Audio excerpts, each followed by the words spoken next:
We have been given the first 5 terms of an arithmetic sequence. Okay, these are 1, 4, 7, 10, 13.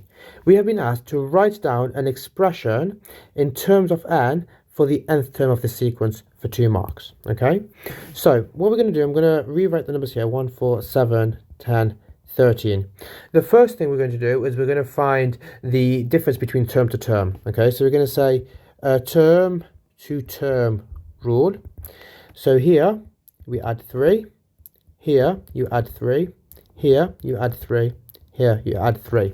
This means that there will be a 3n term. Okay, so now to find our constant, we will start with n, our term, 3n, and our term minus 3n, like this. Okay, so we have 1, 2, 3, 4, 5. So we have n for 1, 2, 3, 4, 5.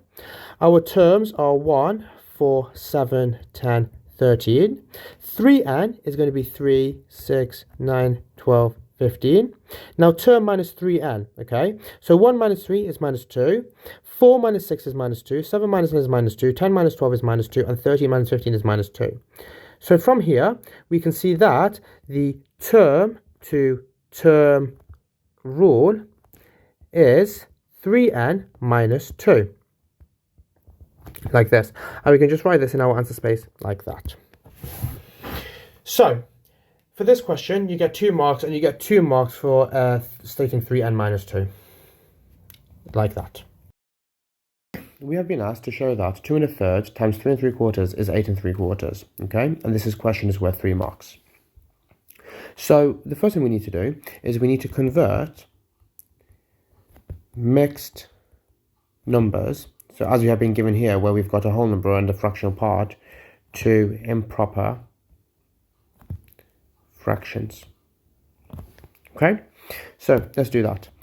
2 1/3. Well, the way we convert it is we multiply the whole number by the denominator and we add the numerator. So 2 times 3 is 6 plus 1 is 7. So this is going to be 7 over 3. Okay, then we have 3 3/4 equals 3 times 4, which is 12 plus 3, 15. So 15 over 4. Next, what we need to do is we are going to multiply improper fractions. Okay, so we are going to say that we need to do 2 1/3 times 3 3/4. This equals 7 over 3 times 15 over 4. So, notice here we can make a simplification, okay? So 3 and 15 can be simplified. If we divide 3 by 3, we get 1, and if we divide 15 by 3, we get 5. Okay, so this comes from dividing by 3. Okay, I'm just going to include this as a little note there. What this means is we will be left with 7 times 5 over 1 times 4, which equals 35 over 4. Now, the next step is to convert this back into a mixed number, sorry. So, to do that, we first need to know the smallest multiple of 4 that is closest to 35, okay? So what this means is we're going to start 4, 8, 12, 16, 20, 24, 28, 32, and then we have 36 after that, but we don't have enough to get 36 because it has to be less than 35, so it's going to be 32. So this is going to be 32 over 4 plus 3 over 4, okay? This is our whole number. This will form our fractional part. This will equal 8 plus 3 over 4, which gives us 8 3/4. Let me just write that a bit neater, 8 3/4 like that, as we have been required by the question. So this question is worth 3 marks. The first mark comes from converting your mixed numbers to improper fractions. Your second mark comes from multiplying out your improper fractions. And your third mark comes from converting your answer correctly into an improper fraction, sorry, into a mixed number as we have been requested to. In this question, we're given a diagram which shows 4 graphs. Each of the equations in the table below is the equation of one of the graphs, and we need to complete the table. Now in our table, we have 4 equations. We have the graph of y equals minus x cubed, y equals x cubed, y equals x squared, and y equals 1 over x. We need to have a rough idea of what each of these graphs look like. Now we'll start with the graph y equals x squared, because we should be most familiar with this graph. Y equals x squared is a quadratic graph, and we know that the graph of y equals x squared looks like the diagram on the right. Now another graph that we might be familiar with is the graph of y equals x cubed, which roughly looks like the sketch on the left. Now you may not have come across the graph of y equals minus x cubed, but if you know what the graph of y equals x cubed looked like, we can use our graph transformations in order to figure out what the graph of y equals minus x cubed looks like. The graph of y equals minus x cubed is a reflection of the graph y equals x cubed in the x-axis. And so by reflecting the graph of y equals x cubed in the x-axis, we get a graph that looks something like this, which is the graph of y equals minus x cubed. Now the last graph is y equals 1 over x, which is a reciprocal function. Now you may not have seen this graph before, but it's important that you familiarise yourself with this graph because it could come up in your exam. The graph of y equals 1 over x looks like this. Well, now that we've drawn a basic sketch of each of the 4 graphs, we can match them to each of the diagrams above. We'll start with the graph of y equals minus x cubed, which looks like this. We can see that graph B looks like the graph of y equals minus x cubed. Now let's move on to the graph of y equals x cubed. Out of the 4 graphs, graph C is the graph of y equals x cubed. And so the graph y equals x cubed corresponds to the graph C. Next we have the graph of y equals x squared, and we know that graph D is the graph of y equals x squared. And that leaves us with the graph of y equals 1 over x. We know that the graph of y equals 1 over x must be graph A, because graph B, D and C have already been taken. And so we can say that the graph of y equals 1 over x corresponds to the graph A. Now this question is worth 2 marks, and we get the full 2 marks for matching each of the 4 graphs to the correct letter, allowing us to get the full 2 marks needed in this question. We are told the diagram shows 4 triangles, so we have A, B, C and D, okay? We are then told 2 of these triangles are congruent, okay? Write down the letters of these 2 triangles for 1 mark, okay? So we first need to understand what congruent means, and congruent means same, okay? So we need to look for 2 of the triangles which are exactly the same. Right, so let's start filling in some information from what we know, okay? For triangle A, we know this angle is 55, this angle is 45. This angle, okay, has to be 180 minus 55 minus 45. So this is going to be 180 minus 55 minus 45, okay? So 55 55 plus 45, to find the sum of these 2 angles, is 100. So you have 180 minus 100, and this means this is 80 degrees. We can't really work out any more angles in this triangle or this triangle, but we can in this one, okay? So this angle here is going to be 180 minus 80 minus 45. 180 minus 80 is 100. 100 minus 45 is 55. Okay, so this triangle is 55 degrees, like that. So what can we see here? Well, we can see triangle A and D have 3 of the same angles. They both have a 55 degrees here, 80 degrees here, and 45 degrees here. On top of that, they both have a 10 centimeter edge between the angles of 55 degrees and 45 degrees, okay? So, by the rule of angle side angle, triangle A and D are congruent, okay? So what we can do is write triangle A here and triangle D here. This question is worth 1 mark, and you get 1 mark for a correct answer. We are told Sean pays £10 for 24 chocolate bars. He sells all 24 chocolate bars for 50p each. Work out Sean's percentage profit for 3 marks. Okay?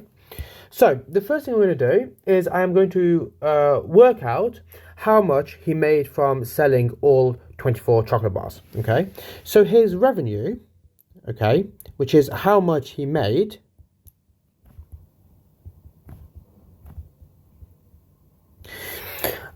is going to be 24 times. So I'm going to work in terms of pounds here because it makes it easier. Okay, so this 50p has to be converted to £0.50, like that. okay, times £0.50.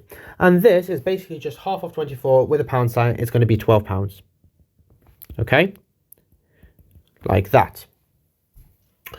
So his revenue is £12 and he has paid £10, so his costs are £10. Okay, so what we're going to do to find percentage profit, so percentage profit equals revenue minus cost over cost. Okay, and because we are working in terms of a percentage, we need to remember to multiply by 100, like this. Okay, so substituting our values in, our revenue was £12, our costs were £10, and again our costs were £10. We're going to multiply this by 100. This equals £2 over £10 times 100, which equals 0.2 times 100, like this, and this equals 20%. So the answer is 20%. This question is worth 3 marks. The first mark comes from finding his revenue, as we have done here. The second mark comes from a method to find the percentage profit, which we have started here. And the third mark comes from getting a correct answer of 20%. We are told ADC is a triangle. So we have this triangle on our diagram, on our page here. We are told AED and ABC are straight lines and that EB is parallel to DC. Angle EBC is 148 degrees, angle ADC is 63 degrees. We have been asked to work out the size of angle EAB and we need to give a reason for each stage of our working. Okay, and this question is worth 5 marks. So the first thing I'm going to begin by doing is just taking a look at that diagram to see how we can work out angle EAB. So this is going to be our goal, okay, because EAB, that's our goal there. The easiest way to do this is to work out angle AEB and angle ABE and use the rule of sum in a triangle to find EAB. So let's start by doing that. I'm first going to work out the size of angle AEB. Okay, so we're going to say 1, finding angle AEB. Okay, notice because we're referring to the angle, we're going to write angle in front of it, and if ever we refer to the line, we're going to write line in front of it. Okay, so if we look at a diagram, okay, AEB, because this the line AE is on AD because it's a straight line. We're told AED is a straight line, so it must contain AA. And because EB and DC are parallel, the angles formed between the straight line and the parallel lines are corresponding. So what this means is AEB and ADC are corresponding angles. So what we can say is AEB and ADC are corresponding angles, okay, and this is because AE is on the line AED, okay, let's just make that a bit neater, AED, like that, and let's move this full stop, and EB and DC are parallel. Okay, so that is the criteria that are needed for two angles to be classed as corresponding. And then the rule from this is, so what we can say is the implication is that AED equals ADC, like that. Okay, so because we know ADC, so ADC, this angle is 63 degrees, we know that AED equals 63 degrees as well. So we're just going to add that to our diagram as 63 degrees. Next, we can work out angle ABE. Okay, so I'm going to say 2, finding angle, what do you say it was, sorry, ABE. Okay, now, the way we're going to do this is we're going to first notice that the line ABC is a straight line, and angles on a straight line sum to 180 degrees. Okay, so we're going to start by saying ABC, so the line ABC is a straight line, and angles on a line sum to 180 degrees. Okay, so what we're going to say is that angle ABE plus, what is the other angle? It is EBC plus angle EBC equals 180 degrees. So we know that angle EBC is 148 degrees, so plus 148 degrees equals 180 degrees, like this.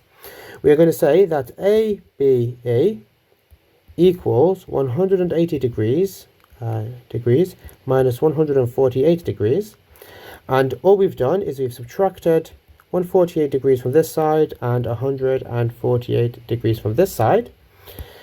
To get from 148 to 180, we first add 2 degrees to get to 150, and then 30 to get to 180. So this means that ABE equals 32 degrees. So we're going to come to our diagram. Okay, ABE, this is 32 degrees. Okay, the third step is to find angle EAB from what we have. Okay, so I'm actually just going to do it up here so I don't have to keep scrolling down. I'm going to say 3, finding EAB, like that. Okay, so we're going to say that EAB, so EAB plus AEB,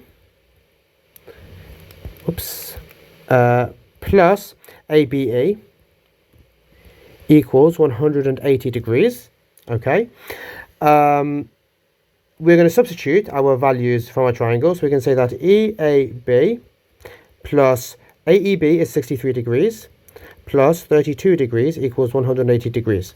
Okay, 63 degrees plus 32 degrees, well, 60 plus 30 is 90, 3 plus 2 is 5. Okay, so we will have 95, so EAB plus 95 degrees equals 180 degrees. EAB is 180 degrees, 108, let's try about that meter, like this, minus 95 degrees. To get from 95 to 100, you add 5 degrees. To get from 100 to 180, that's 80 degrees, so that is 85 degrees, like that. And we can say, in conclusion, that therefore, angle EAB equals 85 degrees. Okay, and before we finish, we're just going to add some justification to our working up here, and we're going to say that angles in a triangle sum to 180 degrees. Okay, so now we've worked out 3 individual angles, we've given our justifications for the rules we have used and why we can use those, and we've also shown step by step the maths we have done. Okay, so there's absolutely no place where we can lose marks now because we've met all the criteria for the question. So this question is worth 5 marks. Your first mark comes from the correct use of corresponding angles to find AEB. Okay, so because there are a lot of marks and they're all over the place, I'm just going to put a little mark next to them to tell you which mark comes from which part. Okay, so our first mark is for this. The second mark is a complete method to find angle EAB. Okay, so as we saw, this is a 2-step process. Your first step is to find angle ABA. So this is the first part of your second mark. And your second part of your second mark comes up here from using the rules of the triangle to form this equation. Okay, so that will get your second mark.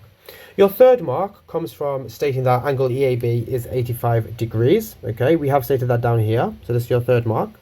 Now your fourth and fifth mark are both coming from the explanations you have given. Okay, so this is where you have explained why you have used a particular rule. All right, so for example, the first one we can apply to is by saying that line ABC is a straight line and angles on a line sum to 180 degrees. Okay, so this will get us our fourth mark. Okay, because we've mentioned angles on a line sum to 180 degrees. And then our fifth mark is again the same principle, just elsewhere, and we can apply it actually to where we've written about the triangle, angles in a triangle sum to 180 degrees. This is enough justification for our fifth mark, okay? Other things you could have said, if you explicitly stated corresponding angles are equal, you would have gotten the mark. If you took a different approach and you were referring to allied angles / co-interior angles, so instead you were looking at the triangle ADC and you ended up working ACD, you would have had to use allied angles or co-interior angles. You could have said those add up to 180 degrees.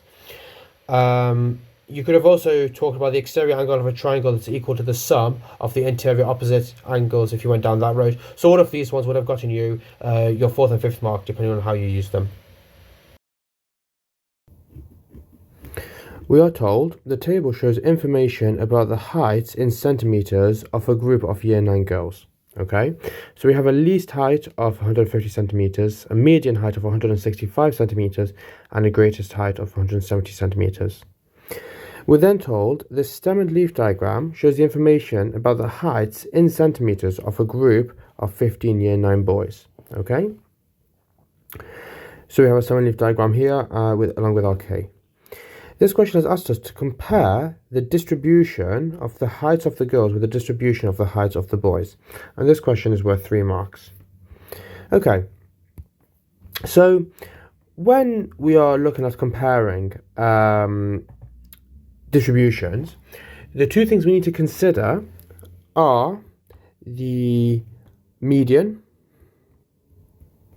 as a measure of central tendency and the range as a measure of spread. Okay, so let's first find the median and the range for the girls. Okay, so we're told the median is 165 centimeters, so we can just keep that.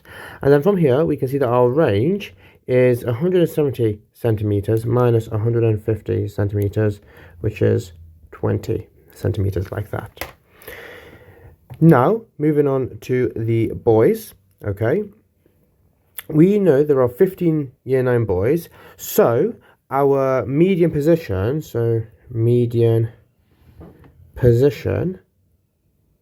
is going to be 15 plus 1 divided by 2, which equals 8. Okay, so the 8th data item will be our median for the boys. So 1, 2, 3, 4, 5, 6, 7, 8. So our median for the boys is 168. Now, to find the range for the boys, we will take, I'm just going to write it here, the range is going to be the larger, so it's 182 centimeters, also I forgot centimeters here, minus the the smallest for the boys, which is 158 centimeters. Okay, you need 2 centimeters to get to 160, and you need 22 centimeters to get to 182. So this is going to be 24 centimeters, like this. Now all we need to do is compare them. Okay, so we are first going to say, we're going to talk about the medians first. So we will start by saying median height for girls is less than median height for boys, and in brackets I'm going to put 165 is less than 168, like that. And now we're going to talk about the range, and we're going to say range for girls is less than the range of boys, is less than the range for boys. And in brackets I'm going to put 20 is less than 24. Okay, so for this question you get 3 marks. Your first mark comes from finding the range for the girls. Okay, you could have also find the range of the boys or the median of the boys. Okay, so either one of those would have got you your first mark. Your second mark comes from a correct comparison of the medians and a correct comparison of the ranges supported by correct figures. Okay, so as we have done here, so this is your second mark and this will be your third mark. In this question, we're given a diagram which shows a prism placed on a horizontal floor. Now the prism has a height of 3 meters and the volume of the prism is 18 meters cubed. The pressure on the floor due to the prism is 75 newtons per meter squared, and we need to work out the force exerted by the prism on the floor. We're also told that pressure is equal to the force divided by the area. Now this area is equal to the cross-sectional area of the prism. And so we can say that the pressure is equal to the force divided by this cross-sectional area. And you can see that the region shaded in purple is equal to the cross-sectional area of the prism. We need to work out the force exerted by the prism on the floor. And so in order to find the force using the formula, we need to find the pressure and the cross-sectional area. Now we already know that the pressure on the floor due to the prism is 75 newtons per meter squared. And in order to find the force, we need to work out this cross-sectional area. We're told that the volume of the prism is 18 meters cubed, and we know that the prism has a height of 3 meters. And so we can say that the cross-sectional area is equal to the volume of the prism divided by the height. We have a volume of 18 and a height of 3. And so we can say that the cross-sectional area is equal to 18 meters cubed divided by 3 meters, which is equal to 6 meters squared. Well, now that we know the cross-sectional area and we know the pressure, we can use these values in order to find the force. If the pressure is equal to the force divided by the cross-sectional area, we can say that 75 is equal to the force divided by 6. And so the force would be equal to 75 multiplied by 6, which is equal to 450 newtons. And so we've found out that the force exerted by the prism on the floor is equal to 450 newtons. Now this question is worth 3 marks. We get the first mark for finding that the cross-sectional area of the prism is equal to 6 meters squared. We get the second mark for substituting these values into our formula and for saying that 75 is equal to the force divided by 6. And we get the third and final mark for saying that the force is equal to 75 multiplied by 6, which will leave us with a final answer of 450 newtons,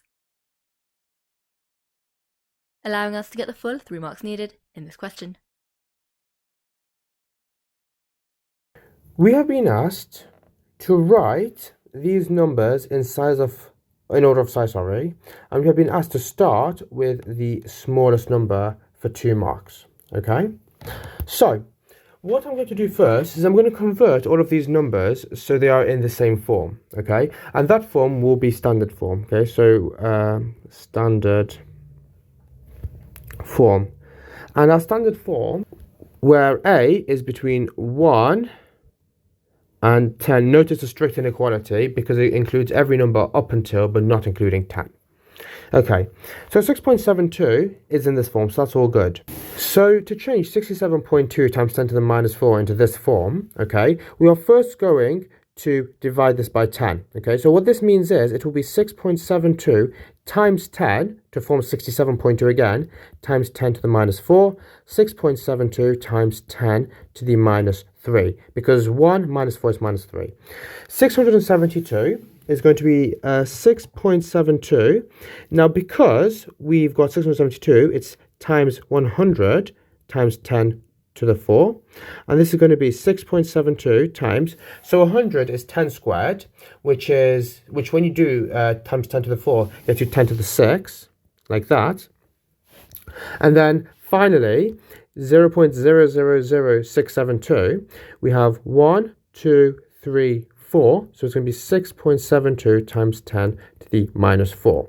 Okay, now all we need to do is we need to compare the exponents. So the smallest one is whichever is our smallest exponent, which is 6.72 times 10 to the minus 4. So this is going to be in position 1. I'm not going to write it in yet because we'll need to convert them back. So we're just going to get a placement for each of them and then we'll convert them. Then we have minus 3, which is going to be our second position. Then we have times 10 to the 6 times 10 to the 5. Times 10 to the 5 is going to be in position 3, and times 10 to the 6 is going to be in position 4. Okay, now we can write this in our answer space.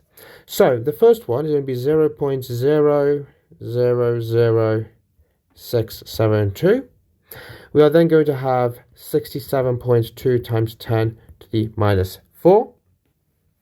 We will then have 6.72 times 10 to the 5. And finally, we will have 672 times 10 to the power of 4.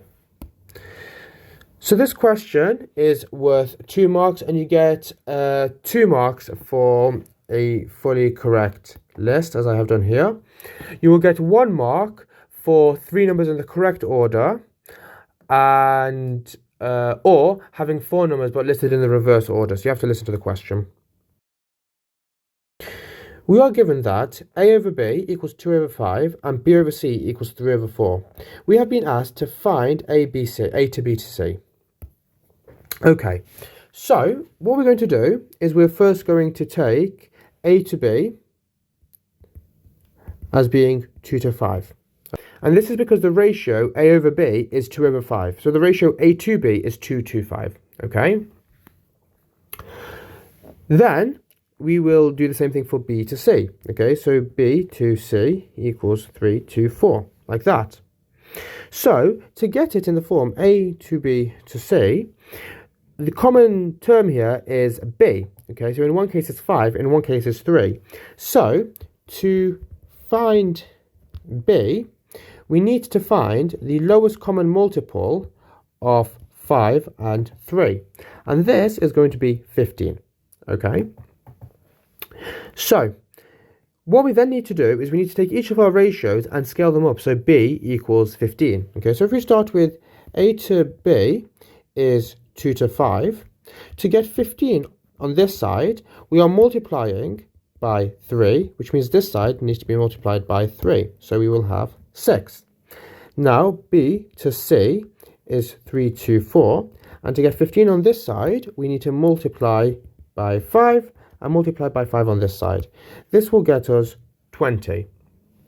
Okay, so now we have a, b, and c, and we can write our final answer as being 6 to 15 to 20.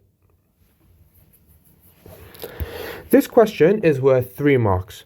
The first mark comes from setting a to b equal to 2 to 5 and b to c to being 3 to 4. So as I have done here. Your second mark comes from you finding the lowest common multiple of whatever b would be, so 5 and 3 to get 15, and scaling up the ratios individually. And your third mark comes from a correct final answer. Part A has asked us to find the value of the fourth root of 81 times 10 to the power of 8 for 2 marks. Okay, so to start off with, we are going to use a Surds rule, which says if we have the square root of AB, this equals the square root of A times the square root of B. Okay, so we are going to take the fourth root, as it applies in this case as well, the fourth root of 81 times 10 to the 8 equals the fourth root of 81 times the fourth root of 10 to the power of 8. Okay, the fourth root of 81. Well, first the square root of 81 is 9, and then the square root of 9 is 3. So this equals 3 times. Now, to find 10 to the power of 8, the fourth root of that, we can rewrite this as 10 to the 8 over 4. And this is because if we have the nth root of x to the power of y, this equals x to the power of y over n. Okay, this is another Surds rule you need to know before going into your exam. 8 divided by 4 is 2. So we can just write that here. We can say 8 over 4 equals 2.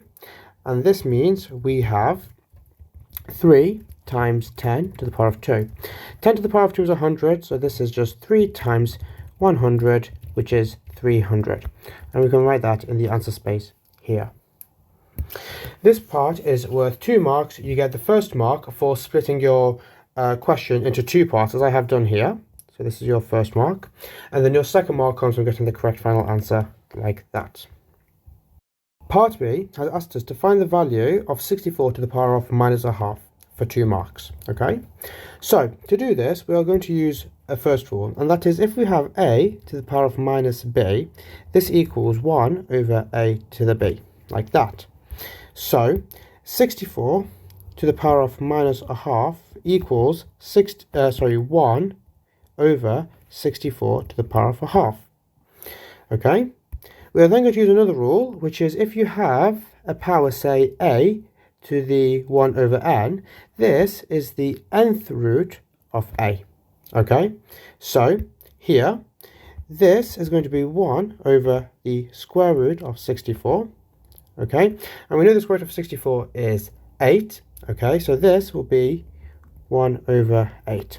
And we can write that in our answer space like that. So this part is worth 2 marks. The first mark comes from showing a square root of 64 as 8. Okay, so implying that here. So this gets us our first mark. And then your second mark comes from getting the correct final answer, okay, which is this.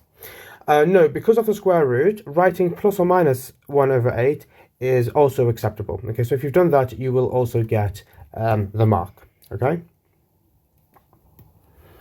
Part C has asked us to write 3 to the n over 9 to the n minus 1 as a power of 3 for 2 marks. Okay, so I'm just going to highlight that has to be of a power of 3. Right, so 3 to the n is already in terms of a power of 3, so that's all good. Okay, now this 9n to the minus 1, we need to work on it. So we're just going to write here 9 to the n minus 1 equals. The first rule we're going to use is if you have a, just a random one, to the power of x minus y, this equals a to the x over a to the y, like that, okay? So this will be 9 to the power of n divided by 9. Now, what we can do is we can rewrite both 9 to the n and 9 in terms of powers of 3, okay? So 9 to the power of n, well, let's focus on the 9. 9 is 3 squared, so this is 3 squared to the power of n over, and then 9 is again 3 squared, like that. Okay, here we can use the rule that if we have a to the power of x or to the power of y like that, this equals a to the xy, and we can rewrite 3 squared to the power of n, sorry, as being 3 to the power of 2n over 3 squared, like that. Okay. Now, we're going to come back here and we're going to replace in our original thing our new expression for 9 to the n minus 1. So in here. And we're going to say that 3 to the n over 9 to the n minus 1 equals 3 to the n over 3 to the 2n over 3 squared. We're going to rearrange, okay, so effectively we're dividing by a fraction here, so we're going to rearrange it, and we're going to say that this equals 3 to the n over 1 times 3 squared over 3 to the 2n, like that, because remember, another rule you need to know is if you have a divided by b over c like this, this equals a over 1 divided by, divided by b over c. You kiss and flip, so you can get a over 1 times c over b, okay, which is what we've done here. You flip the fraction, as we've done here, and you multiply them. Okay. 3 to the n divided by 3 to the 2n, okay? We come back here, this is our rule just in reverse. So this is going to be 3 to the n minus 2n is minus n. So this will get us 3 to the minus n times 3 squared, okay? Now the rule for this is, if you have a to the x times a to the y, this will equal a to the x plus y, okay? So this will become 3 to the power of minus n plus 2, rewriting that as 2 minus n, okay? And we can put that in our answer space like this. So this part is worth 2 marks. Your first mark comes from taking the original expression and rewriting 9 to the n minus 1, as we have done here. And your second mark comes from substituting it back in, and doing all the necessary rearranging to get this answer here. We are told the table gives information about the weekly wages of 80 people. Okay, so we have this diagram here, table here, sorry. Part A has asked us to complete the cumulative frequency table, okay, for 1 mark. So to do this, very simple. All we do is we have our starting value, in this case, which is 5. And then to get to this next one, because it's a 200 to 300 class, we sum the 200 to 250 and 250 to 300. So 5 plus 10 is 15. 200 to 350, which is our next class.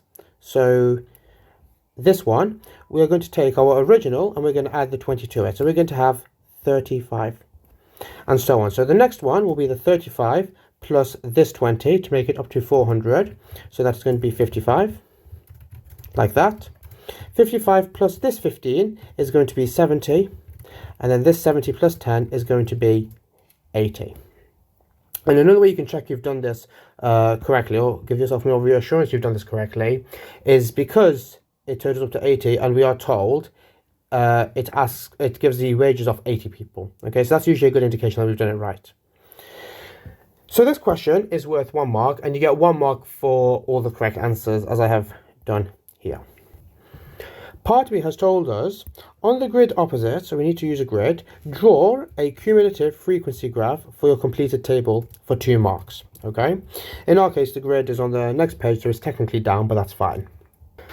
So what we're going to do is, actually, before we start this, we need to remember one key thing about plotting cumulative frequency graphs. Okay, and this is that for data, as we've got, so grouped data, so for grouped data, plot endpoint of group. And what this means is, because our data is given as a range, we're not given, strict data points, it's between 200 and 250, we're going to plot the data for 250, okay? So all we need to do is take this table and transfer it to our graph. So the first point is going to be 250 pounds and a cumulative frequency of 5. So let's come to our graph, okay? Nicely laid out for us. First point, 250, 5. We're going to put a little cross there, okay? You want to make a nice cross so the examiner can see it. The next one was, if we come back to our graph, was 300 for 15. Okay, so we can come back here, and that's 300 for 15, like this.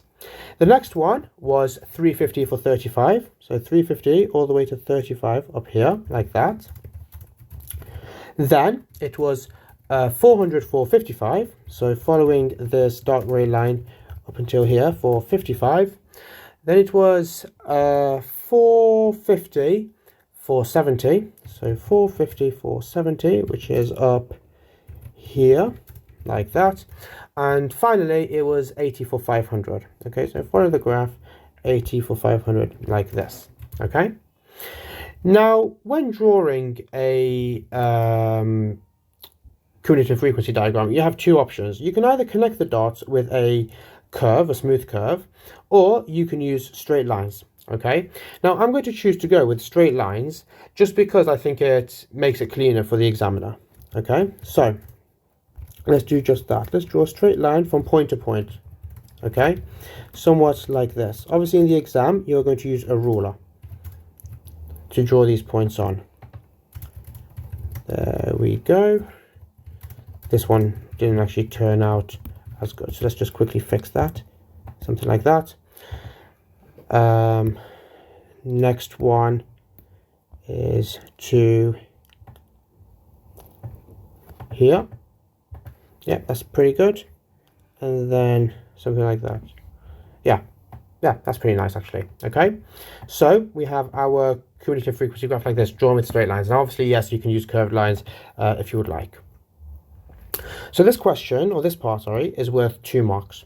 The first mark comes from 5 or 6 points correctly plotted from our cumulative frequency diagram, okay, which we have done. So we can just say our first mark for the correct points.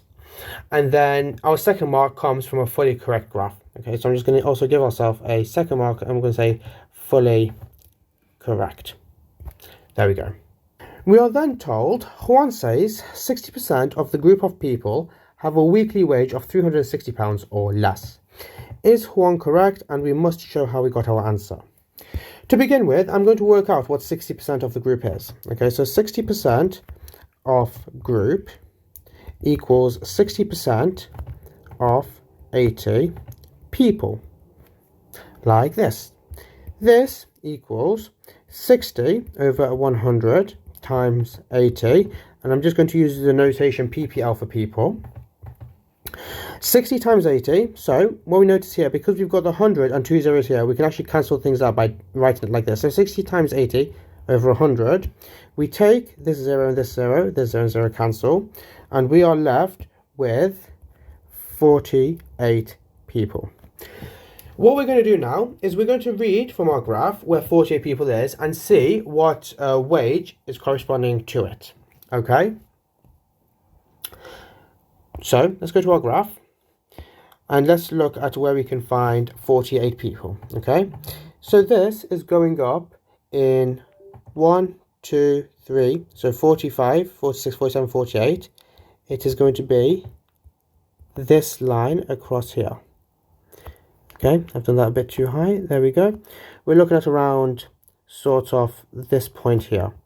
Okay, which is 1.5 from the boundary. So 350, 355, 360, 365, 370, 375.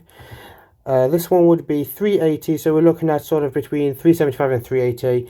If you were to do a curve, that would really map to 380. So we can take this as being 380. Okay, so somewhere around here, okay, is the value we're looking at. So we will just write this down here as being 380. So what we'll do is we'll come to our question and we'll say, from graph, 60% make 380 as their wage. We will say £380 is greater than £360, which is what Juan said, and therefore, no, he is wrong. Like that, okay? So what we've done here is we've used our data, well, we've worked out a value, we've used our graph, and we've come to a conclusion. So this part is worth 3 marks. The first mark comes from reading the value, from working out the number of people. The second mark comes from reading this value from the graph, and the third mark comes from a correct conclusion as such. We are told liquid A and liquid B are mixed to make liquid C. We are given the density of liquid A as 70 kilograms per meters cubed and the mass of liquid A as 1,400 kilograms. Liquid B has a density of 280 kilograms per meters cubed and a volume of 30 meters cubed. We have been asked to work out the density of liquid C for 3 marks. Okay? So, there is a formula we'll need to recall, and that is the density is the mass over the volume. Like that. Okay? So, we need to work out the volume of liquid A and the mass of liquid B. So let's go into that. For liquid A, so we're going to write here volume of liquid A. And this will be, rearranging the above equation, we get that volume equals our mass over our density. The mass is 1,400 kilograms and our density is 70 kilograms per meters cubed, or yeah, like that. They mean the same thing when you do 1 over meters cubed and m to the minus 3. This means we have a volume of 20 meters cubed, like that. Okay? The next thing to do is to find the mass of liquid B. So we're going to say mass of liquid B. The mass is simply the density times volume. So mass equals density times the volume. And this is going to be 280 kilograms per meters cubed times 30 meters cubed. And this will give us an answer of 8,400 kilograms. Like that. Okay? Now, in the case where they are mixed, okay, so the masses combine and the volumes combine, okay, because mass and volume are conserved. So we will say mass of liquid C equals the mass of liquid A, which we are told is 1,400 kilograms, plus the mass of liquid B, which is 8,400 kilograms. This gives us an answer of 9,800 kilograms. Now the volume of liquid C is going to be the volume of liquid A, which we worked out to be 20 meters cubed, plus the volume of liquid B, which we were given as being 30 meters cubed, giving us an answer of 50 meters cubed. Finally, the density of liquid C will be 9,800 kilograms, which is the mass of liquid C, divided by 50 meters cubed, which is the volume of liquid C.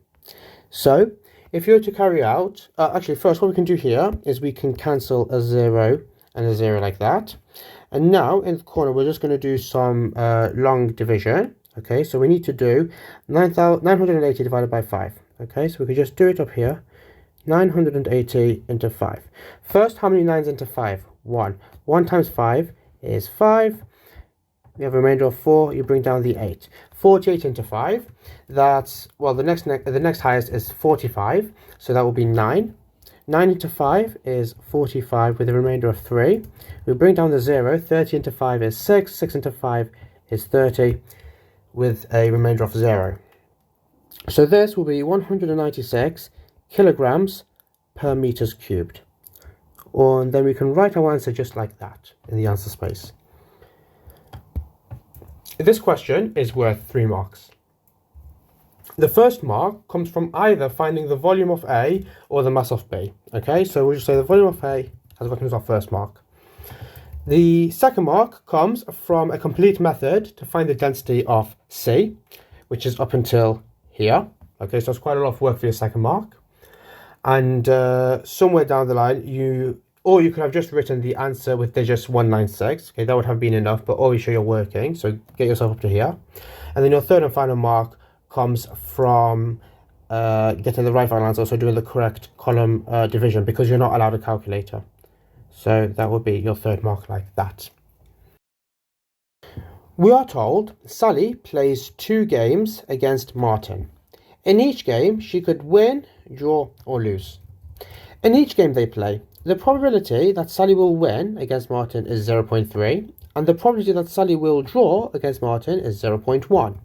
We need to work out the probability that Sally will win exactly one of the 2 games against Martin. And this question is worth 3 marks. Okay? So, the first thing we can do is we can say the probability she wins plus the probability she draws plus the probability she loses equals 1. And since we have the probability of winning is 0.3 plus the probability of drawing, which is 0.1, plus the probability of losing equals 1, 0.3 plus 0.1 is 0.4. So we have the probability she loses plus 0.4 equals 1.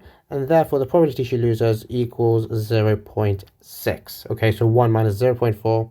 And you get that by subtracting 0.6 from either side. 0.4 from either side. Like that. Okay, so we will just write here the probability she loses is 0.6. Okay, now to find the probability that Sally will win exactly 1 game, we're going to draw a tree diagram, okay? And this will help us, okay? So we will say 1, 2, 3 for each of the 3 outcomes. Then for each of these, we have 3 branches, like this, and like this. So this is the first game, and this is the second game. Okay, so we have win, draw, lose, win, draw, lose, win, draw, lose, and finally, let me just make this one a bit bigger so we can actually work with it. Win, draw, and lose. So let's populate it. We have 0.3, 0.1, and 0.6, 0.3, 0.1, 0.6, 0.3, 0.1, and 0.6, and finally 0.3, 0.1, and 0.6. This is a bit confusing. Let's just, in a different color, draw a brief line just to break these two apart. There we go, like that. Right.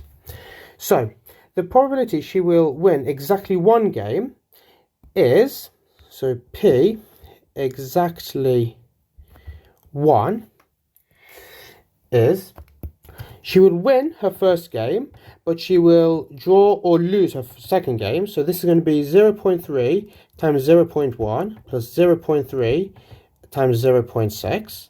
Okay, so those are the first probabilities. Or she will draw her first and win her second, or she will lose her first and win her second. Okay, plus, so because we're doing with or, we will use the plus operator, plus 0.1 times 0.3, plus 0.6 for losing, times 0.3 for winning the second one. Okay, so just to recap, following the cursor, either she wins the first one and then she draws the second one, so this is 0.3 times 0.1, which is our first one here. The other option is she wins her first one, but she loses her second one, which is 0.3 times 0.6. So in this case, she has to win the first, well, she has to draw or lose the second one because she's won the first. Now in the other two, if she draws the second or the first game, she can win the second one. So this is 0.1 times 0.3, which is why I've done it in this order. Or she can lose this one and win the next one, which is 0.6 times 0.3, which is this order. Okay? So for all the numbers here, the first one in the operator and the multiplication is the first game, and then the second number is the second game. What we can do now is we can sum these probabilities by hand. Okay, so 0.3 times 0.1, well, this is just going to be 0.03. 0.3 times 0.6 is going to be 0.18. 0.1 times 0.3 is again 0.03, and 0.6 times 0.8 is 0.18. Adding these, we have 0.18 plus 0.18, that's 0.36. 0.36 plus 0.03 is 0.39, plus 0.03, that's 0.42. 0.42. And we'll check this with just some column addition. So 0.03, 0.18, 0.03, and 0.18. First thing to do, 3 plus 8 is 11, plus 3 is 14, plus 8 is 22. So 2 here, and carry the 2 here. 1, 2, plus 2 is 4, like that. Bring the decimal point, 0 plus 0 plus 0 plus 0 is 0. So we have 0.42 as our correct final answer. So this question is worth 3 marks. The first mark comes from at least one stage of appropriate multiplication, okay? So in our case, doing 0.3 times 0.1 or 0.3 times 0.6 for the first case, okay? So that just gets us our first mark. The second mark comes from a complete process, so all of these, so getting all the way up to here, and getting to this stage is your second mark. And your third and final mark comes from summing these correctly to get to 0.42 as your correct answer, so as your final answer. We are told the straight line L1 has equation y equals 3x minus 4. The straight line L2 is perpendicular to L1 and passes through the point 9, 5. We have been asked to find an equation for the line L2, and this question is worth 3 marks. Okay, so the first thing we need to do is we need to grasp the concept of something being perpendicular. Okay, so two lines are perpendicular if the product of their gradient is -1. Okay, so in this case it would be the gradient of line 1 times the gradient of line 2 would equal -1. The gradient of line 1 is 3. Okay, so 3 times the gradient of line 2 equals minus 1, and this means the gradient of line 2 is minus 1 over 3. So we know it will take equation form y equals minus 1 over 3x plus c, where c is the y-intercept. Now, what we're going to do is we're going to use this point that it passes through to work out the value of c. So we're going to say at x equals 9, y equals 5. Okay, this is an important translation from the coordinate we've been given, okay, because now we can plug it into our equation and get a value for c. So y is 5, this equals minus 1 over 3 times 9 plus c. Minus 1 over 3 times 9 is minus 3, so we have 5 equals minus 3 plus c, and rearranging we get that c. So just bringing it back up here, 5 equals minus 3 plus c. We know that c equals 8. And the way we've done this is we've just added 3 to both sides. Okay? So, finally, we can substitute c back in, and we can say that y equals minus 1 over 3x plus 8. This part, or this question, sorry, is worth 3 marks. The first mark comes from a method to find the gradient of L2 using minus 1 over the gradient of L1, as we have done here. The second mark comes from substitution of the coordinate 9, 5 into y equals your gradient times x plus c. So if you use the wrong gradient, you can still get this point, as we have done here. This is our second mark. And the third and final mark comes from correctly rearranging to get that y equals minus a third x plus 8, as I have here. If you did get the equation of the line being y minus 5 equals minus 1 over 3 times x minus 9, so using a slightly different form of the equation of a line, you do get all 3 marks as well, so that is also correct. But I would always recommend doing it the way I've done here, because as the marks team presented it, it's easier for you to pick up your marks. We are told Shirley wants to find an estimate for the number of bees inside her hive. Okay. On Monday, she catches 90 of the bees, and she puts a mark on each bee and then returns them to the hive. On Tuesday, she catches 120 of the bees and finds out that 20 of these bees have been marked. We need to work out an estimate for the total number of bees in her hive for 3 marks. Okay?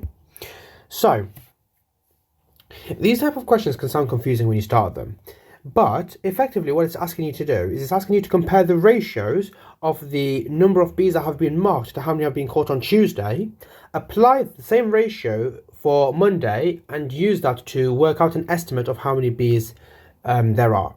Okay, so I'm going to work out the maths and I'm going to explain to you why it works. So basically, we are looking at the ratio of mark to total number of bees captured. Okay, so I'm just going to write here that m equals marked and t equals total caught. Okay, so let's first look at Tuesday. On Tuesday, she caught 120 bees, so 120, and of them 20 were marked. So if we're looking for Monday now, so the number of marked on Monday was 90, and the number in total we're just going to call some arbitrary number n, okay, because we don't know how many there were. So effectively, what we're doing is we're going to compare, because we know these two should be the same value because they're both a ratio, so 20 over 120 is the same ratio as 90 to n. 20 over 120 equals 90 over n. We can rearrange by multiplying both sides by n first. Okay, so we're going to say 20 n over 120 equals 90. So what we've done is we've multiplied by n, multiplied by n. We are then going to multiply by 120. So we are going to get that 20n equals 90 times 120, and we've multiplied both sides by 120, and then we're going to divide both sides by 20. So we can say n equals 90 times 120 divided by 20. and this is dividing by 20. This is also dividing by 20. What we can then do is we can work this out. So first we're going to cancel this 0 and this 0. So now we're working with 90 times 12 divided by 2. Well, this 12 and this 2 can be cancelled, and this can become a 6. So now we have that n equals 90 times 6, which equals 540. So we can write that in our answer space here. So the reason why this can be used as a method to estimate the total number of bees is because it's all to do with proportion, okay? So on Tuesday, 20 of the 120 bees have been found to be marked. This means there is a certain proportion of new bees that weren't there previously. So we are sort of assuming there is a constant proportion of bees that are coming out and that will end up being marked, okay? So on Monday, 90 of the bees have been caught and have been marked. So we can assume there is a certain proportion of bees that have not been caught and not been marked left in the hive. And the only way we can work out this proportion, or the only piece of information we have for this proportion, is the fact that 20 have been marked when 120 are caught. Okay, so this is 1 over 6, rearranging that, you get that the total number of bees, or n, is 90 times 6, which is 540. Okay, it's not exactly the best way to estimate something, because obviously there are many things which can go wrong, but it is a way. It's sort of like noticing patterns in a trend and using that to, back predict or forward predict what could happen. Okay, so that's why this method can be used. Okay, so bear in mind, all you have to do is use the information you've been given to work out the situation for one scenario. So in this case, we worked it out for Tuesday, so we know that it is a sixth of the bees that are marked, a sixth of the bees that are caught have been marked, and then we can apply that and say, well, if 90 is a sixth of the final amount is 90 times 6. Okay, so that's all you're doing. Again, it's not the best way to do it, but it's what the exam question wants us to do. Now, as for the marks for this question, there are 3. The first mark comes from evidence you're doing 120 over 20, or 20 over 120, or 90 over 20, or 20 over 90.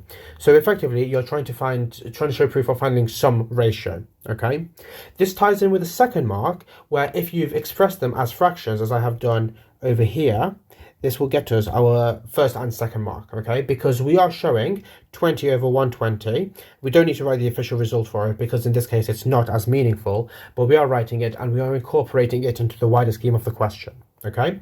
So this part here gets us our first 2 marks. And then the third mark comes from doing the correct algebra and the correct rearranging to get the final answer as such, okay? We are then told Shirley assumes that none of the marks had rubbed off between Monday and Tuesday. Okay, so she's assuming that the bees, the same number, are marked, okay, in total. If Shirley's assumption is wrong, okay, so in the case where it's wrong and some are marked off, explain what effect this would have on your answer.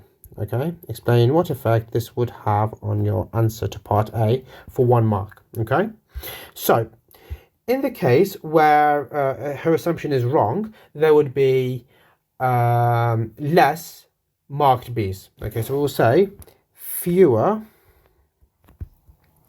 marked bees. And this would mean we are looking at a lower proportion. So it would be 90 times 120 divided by a smaller number. So we would in fact have an overestimate. So this means the answer will be overestimated. The answer will be overestimated. Okay, this part is worth 1 mark, and you get 1 mark for stating that it is an overestimate. You could have also said that there will be fewer bees, or her amount will go down. Okay, some examples of non-acceptable answers are my answer will be wrong and it will increase the answer. You have to explicitly state overestimate or underestimate whenever you do this type of question, so make sure you use the correct terminology. We have been asked to make F the subject of the formula D equals 3 times 1 minus f all over f minus 4. And this question is worth 4 marks. Okay. The first thing I'm going to do is I'm going to multiply 3 by f minus 4. So we're going to get f minus 4 times d equals 3 times 1 minus f. And we get this by multiplying this side by f minus 4 and multiplying this side by f minus 4 as such. Now let's expand both the brackets on this side. So we're going to get fd minus 4d equals 3 minus 3f. And the way we get this is we do d times f and d times minus 4. And then on this side, 3 times 1 and 3 times minus f. We're going to collect all the f's to one side. So we will get fd. This minus 3f comes to the other side to become plus 3f. This 4d comes to the other side to become 4d plus 3 like this. Okay.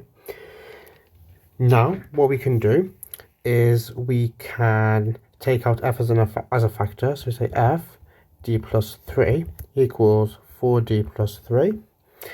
And then we can divide by d plus 3 to get that f equals 4d plus 3 over d plus 3, like this. And that comes from dividing by d plus 3. And on this side, dividing by d plus 3. Okay, I forgot to put a multiplication here, but that's fine. So this means the final answer for 4 marks is going to be f equals 4d plus 3 all over d plus 3. This question is worth 4 marks. The first mark comes from clearing the fraction. And what that means is effectively just getting it in this form. Okay, so as an equal sign with a multiplication, so no fraction terms. The second mark comes from isolating f terms, as we have done here.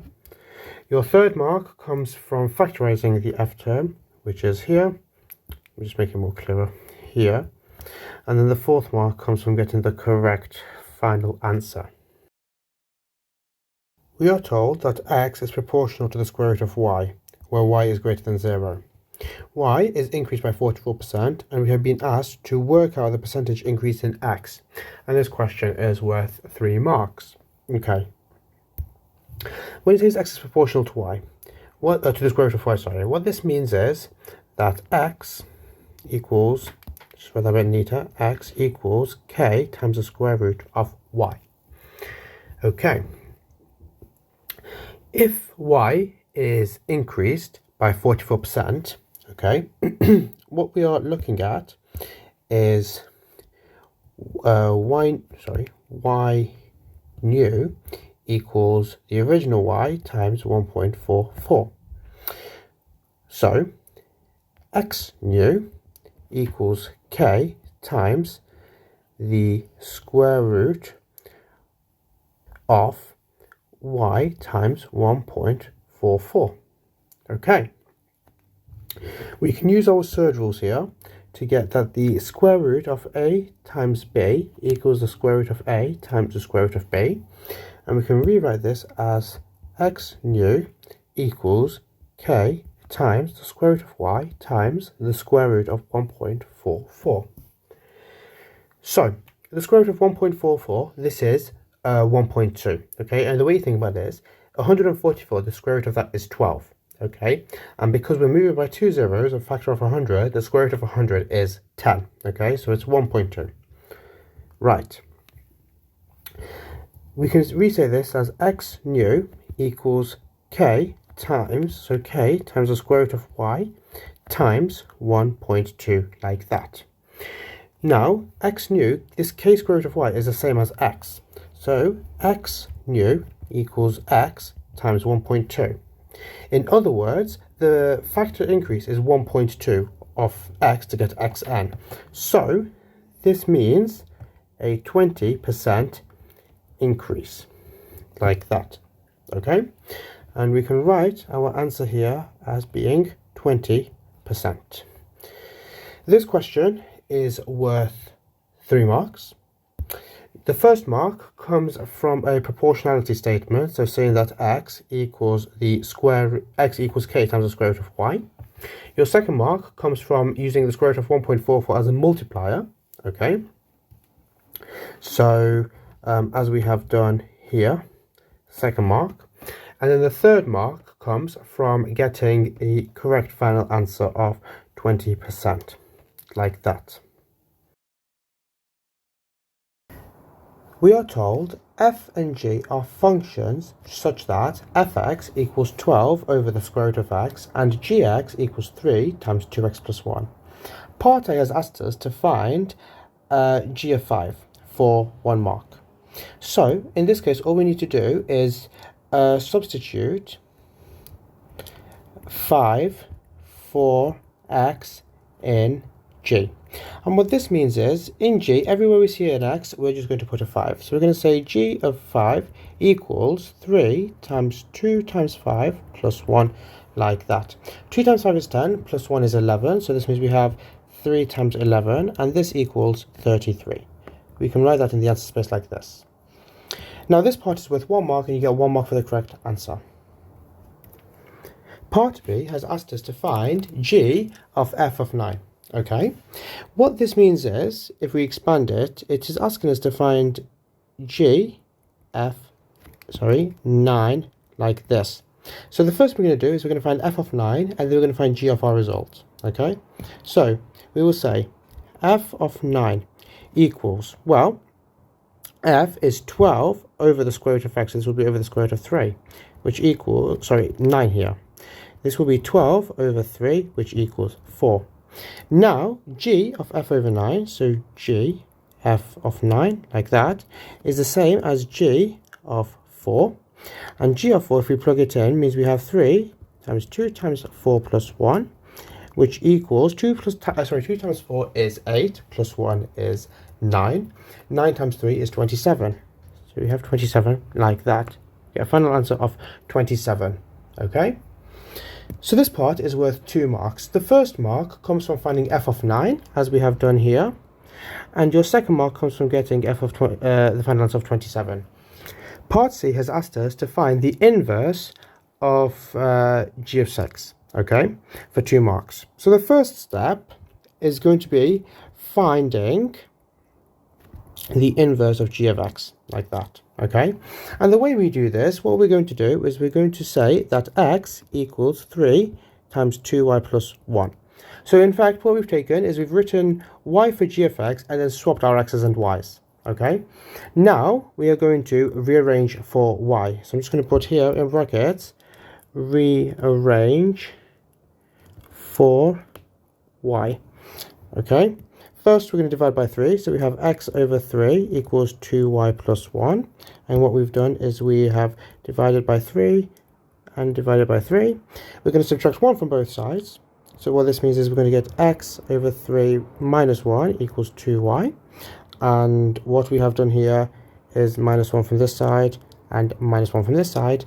And lastly, all we need to do is divide by 2. So we're going to say that y equals half times x over 3 minus 1, okay, like this. And what we've done is we have divided by 2 and divided by 2, and I've just swapped the sides of both things to write everything in terms of y. Finally, we're going to replace y with the inverse of g of x, okay, and we're going to say therefore the inverse of g of x, equals half times x over 3 minus 1, like that. So now, coming up here, we're going to say the inverse of g of 6, so g minus 1, 6, equals half times 6 over 3 minus 1. 6 over 3 is 3. Is 2. 2 minus 1 is 1. 1 times a half is a half. So this is going to be half times a 1, which is going to be a half. And we can write that in the answer space like that. So this part is worth 2 marks. The first mark comes from getting an expression for the inverse of g, as we have done here.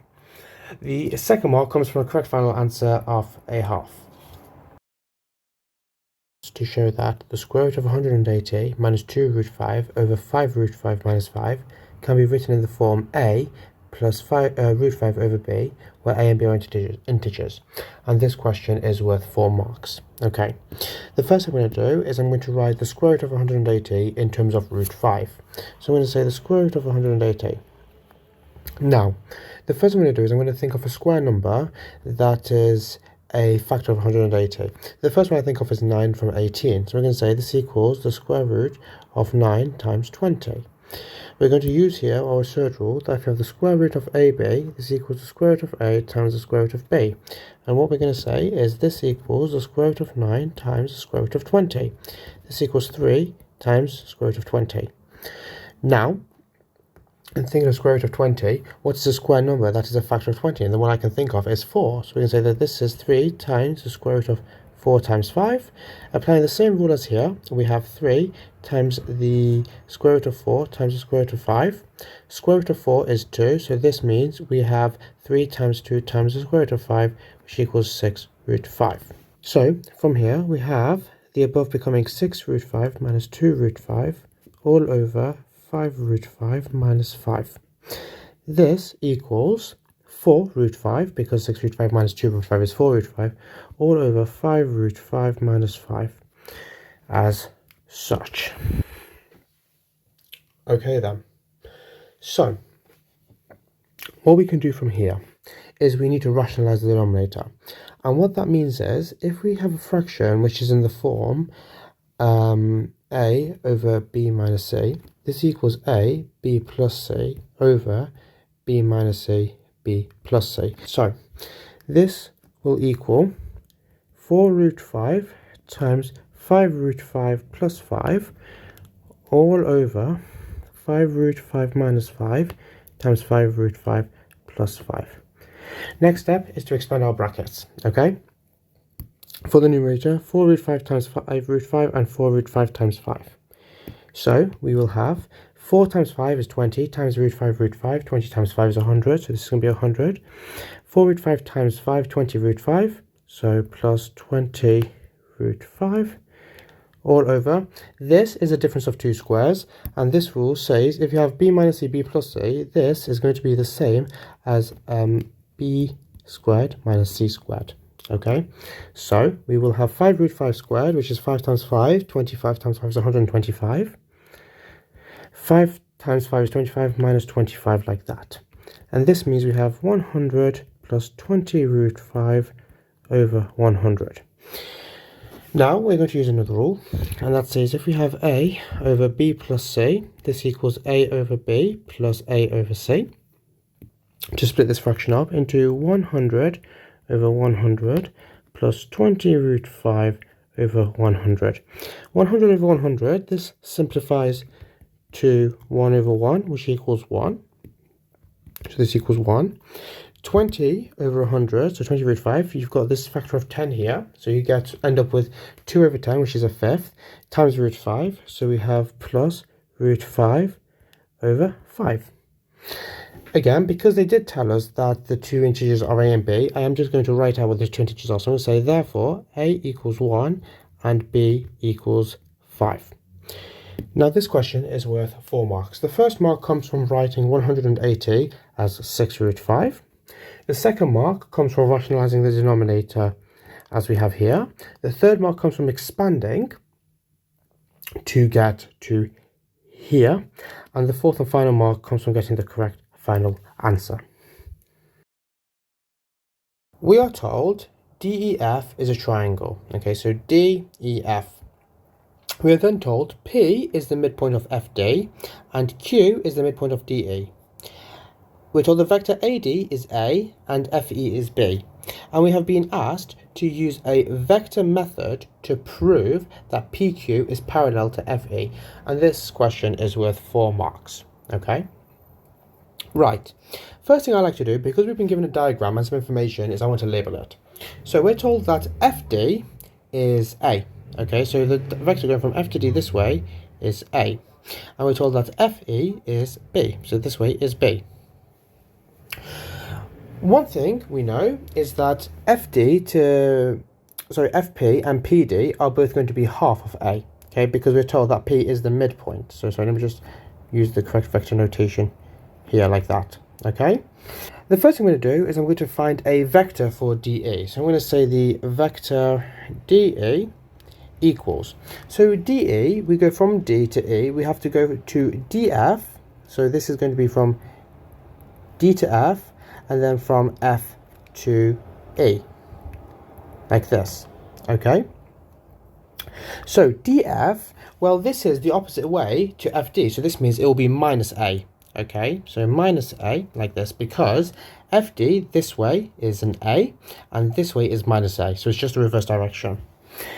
Plus FE. Now FE is the same direction, so this is just be like that. Okay, and writing it more neatly, we can get this as B minus A, like that.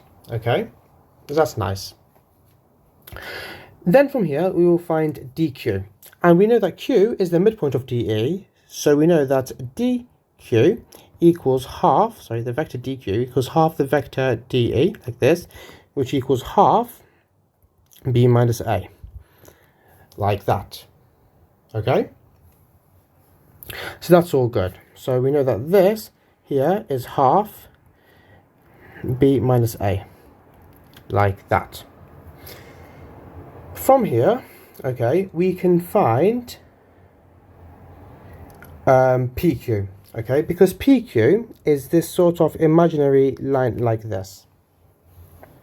Okay, now to find PQ, what we're going to say is we're going to say that the vector PQ equals, well, we can go from P to D, so vector PD plus, just make this D more clear, plus our vector dQ, like this. PD is half our vector of A, and dQ is going to be plus half vector B minus vector A, like that.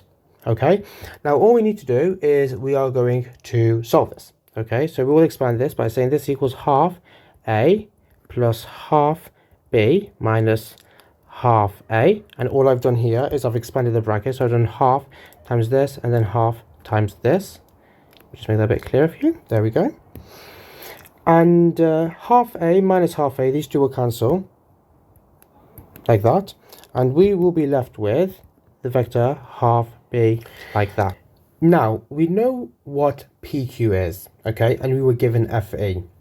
So to prove that they are parallel, we need to understand the argument that needs to come behind it. Okay, so what I'm going to write here, I'm going to actually write a statement. I'm going to say for two vectors to be parallel, they must be scalar multiples of each other. Okay, and what this means is, say we have a vector, you know, S and a vector T. S will be K times T, where K is just a constant, okay, whether that be half, 2, etc., all the sort, okay? So, we're going to say that PQ equals half B and FE equals B. What this means is, if we're substituting it, that PQ equals half times the vector FE, like this, and so PQ is a scalar multiple of FE. Okay, let me show that a bit neater, sorry. Therefore, PQ and FE are parallel as required. Okay, just make that a bit neater, but as required. There we go. Okay, now this question is worth 4 marks. The first mark you get comes from finding dq. Okay, so this here is worth our first mark. Your second mark comes from a method to find PQ. Okay, so getting yourself up to here is enough for your second mark. Your third mark actually comes from finding PQ. correctly. And then your fourth mark is a complete proof, as we have done, so getting the value of PQ, acknowledging with a statement that they have to be a scalar multiple, so stating that PQ is a scalar multiple of FA, and stating somewhere that therefore they are parallel. Okay, so as I have done here, that will get all 4 of your marks. We are told the diagram shows 2 shaded shapes A and B. Shape A is formed by removing a sector of a circle that has radius 3x minus 1 centimeters from a sector of the circle with radius 5x minus 1 centimeters. And shape B is a circle of diameter 2 minus 2x centimeters. We are then told the area of shape A is equal to the area of shape B, and we have to find the value of x, showing all our working. And this question is worth 5 marks. Okay? So, the first thing to do, okay, is to find the area of shape A. So we're going to say area of shape A, and this is going to be area of sector minus the cutout. Okay, so let's first start by finding the area of sector. And the formula for the area of sector, I'm just going to denote it AOS, so area of sector, to save some time, is the angle divided by 360 times pi r squared. So this will be 45 degrees over 360 degrees times pi. Now our radius, if we look here, 3x minus 1 is our cutout, but the whole sector is including this 2x. So it's 3x minus 1 centimeters plus 2x centimeters, which is 5x minus 1 squared centimeters squared. Okay, so we need to square the 5x minus 1, and then the unit is centimeters squared because it's an area. Now, 45 over 360. We don't have a calculator for this question, so we need to think about it. If you go to 90 degrees, okay, which everyone knows is a quarter of a circle, so that is 1 over 4. 45 is half of 90, so that means it's half of 1 over 4, which is 1 over 8. So we have here 1 over 8 times pi times 5x minus 1 squared. There we go. Okay. Now, our cutout is going to be nearly the same thing. We're going to be using the same formula. However, we only have to come to 3x minus 1 centimeters. So this is going to be 45 degrees over 360 degrees. Just change that, 360 degrees, times pi times 3x minus 1 squared centimeters squared. Okay, because again of the unit here. This is the same thing. So it's 1 over 8 times pi times 3x minus 1 squared. So this means the area of shape A is going to be 1 over 8 pi, I'm taking it out as a factor, 5x minus 1 squared minus 3x minus 1 squared, like that. Okay, now let's expand and simplify this. Okay, this will equal 1 over 8 pi times 5x times 5x, so I'm just going to write it here, actually, what we're doing. So we're doing 5x minus 1 times 5x minus 1. This is going to be 25x squared minus 5x minus 5x plus 1, okay? Because we're doing 5x times 5x, 5x minus 1, minus 1 times 5x, and minus 1 times minus 1. And this will get us 25x squared minus 10x plus 1, like that, minus, now let's expand 3x minus 1 squared. So we have 3x minus 1, 3x minus 1. We have 9x squared minus 3x plus 1. So because again we're doing 3x times 3x, 9x squared, 3x times minus 1 times 3x, and minus 1 times minus 1. So that's all good. This is going to be 9x squared minus 6x plus 1. There we go, like that. Okay, this equals 1 over 8 pi times 25x squared minus 9x squared. We're collecting like terms here, so this is 16x squared. Minus 10x minus 6x is minus 16, minus 10x minus 6x. So we're going to add the 6x on, and we have minus 4x like that. Now we are going to find the area of sector B, or area of shape B, okay? And area of shape B is just going to be the area of a circle, okay? So area of shape B, we know it's going to have a diameter of 2 minus 2x. So what this means is the radius equals half of this. So it's half of 2 minus 2x, which is going to be 1 minus x, like that, okay? So what we can say is area of B equals pi times the radius squared, and we said the radius is 1 minus x squared. So this equals pi times x squared minus 2x plus 1. And this is because if here we have 1 minus x times 1 minus x, 1 times 1 is 1, minus x times 1 is minus x, and then minus x times minus x is x squared. And if you add the minus x's together, you get minus 2x, like that. Now, all we need to do is set these equal to each other, because we're told the areas of both shapes are the same. So we end up with 1 over 8 times 16x squared minus 4x times pi equals pi times x squared minus 2x plus 1. Pi on both sides cancel. Multiply this side by 8. Okay, so we will end up with 16x squared minus 4x equals 8x squared minus 16x plus 8. So in a sense, what we did was we multiplied by 8 on this side and multiplied by 8 on this side. Now we can rearrange, so we will have 8x squared minus 4x plus 16x, so 16x minus 4x is 12x, plus 12x minus 8 equals 0.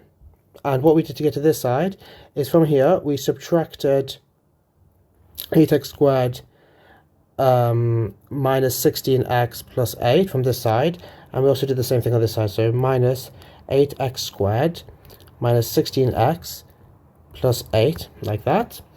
We're going to divide through by 4 because that is the highest common factor of these numbers. So we have 2x squared plus 3x minus 2 equals 0. From here, we use a quadratic formula to say that x1 and x2 equals minus 3 plus or minus the square root of b squared, which is 3, so 3 squared minus 4 times 2 times minus 2 AC, all over 2a, which is 2 times 2. And we get here that this equals either 1 over 2 or minus 2, okay, as your solutions for this. Now the problem is we can't say that these are both the solutions. We need to check they're valid. So if we come up to the top, first values are half, okay? Is it fair to say 3x minus 1 at x equals half? Well, let's test it. 3 times a half, minus 1 is 3 over 2 minus 1, so this is 0.5. Okay, so that's fine. 2 times a half is 1, and 2 minus 2 times a half is 2 minus 1, which is 1, okay? So in this case, 1/2 works as a value of x, okay, because none of the dimensions end up being negative. So we can come here very comfortably and say x equals a half, but we need to check with minus 2. So we come here and we check. So 3 times minus 2 is minus 6, minus 1 is minus 7. So already for this one, at x equals minus 2, 3x minus 1 equals minus 7. And we can't have a negative value for our length. Okay, so already x doesn't work in this case. So we will leave our answer as just being x equals a half. So this question is worth 5 marks. The first mark comes from deriving an algebraic expression for the area of A, okay, which will get you up to here. So this is your first mark. Your second mark comes from expanding and simplifying your area of A that you've derived. The third mark comes from getting the area of B and using that to form a quadratic equation. So here, this is our third mark. The fourth mark comes from solving it using the quadratic formula. And the fifth mark comes from choosing the correct solution of your answer.